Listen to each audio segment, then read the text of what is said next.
আমি খুব ইচ্ছে যে কোনো একজন হিস্টোরিয়ান যেন আমাদের এই সময়টাকে ডকুমেন্ট করে যাস, যে সরকারের বিরুদ্ধে যে ইউনিয়ন সেখানে সরকারেরই একজন বসে আছে।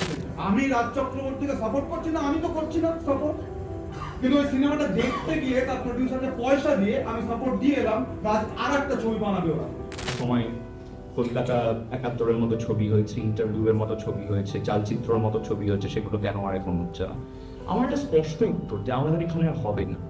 বন প্রথা বন্ধ হয়ে গিয়েছিল, আর একটা হচ্ছে বাল্য বিবাহ বন্ধ হয়েছিল। দুটো জিনিসই রম রম করে ফিরে এসেছে। কে বন্ধ করেছিলেন? মালিনী ভট্টাচার্য, এই ইউনিভার্সিটির অধ্যাপক। একই শুরু হয়েছে অভিনেতাদেরকে পার্ট স্ক্রিপ্ট দেওয়া, জাস্ট আপনি যে অংশটুকু আছেন ওই অংশটুকু দেওয়া হবে, ছবির নাম একটা থাকবে, পরে দেখবেন পাল্টে গেছে, হঠাৎ দেখবেন প্রেজেন্টিং পার্টনার একজন খুব পুরোনো কার্যকর্তা আর কি সংগঠনের তিনি হয়ে গেছে।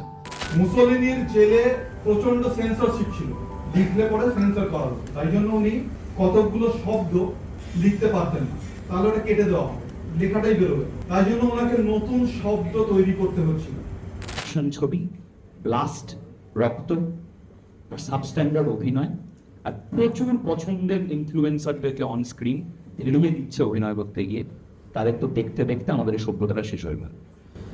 এইটুকুই রেজিস্ট্যান্স যে শুধু 23 আর 29-এ নয়, 30 টাকার আধা বেসিক আমাদের এখন এখানে টিকিটের দাম 30 টাকার আধা স্টুডিও এবং নন্দন 2-তে, সেই 30 টাকা খরচা করে একটা পলিটিক্যাল সিটিজেন হিসেবে, পলিটিক্যালটাও ছেড়ে দিন, সোশ্যাল একটা স্ট্যান্ড এবং সিটিজেন হিসেবে একটা স্ট্যান্ড নিন, সারা বছরের ভোটাধিকার এটা। ধন্যবাদ।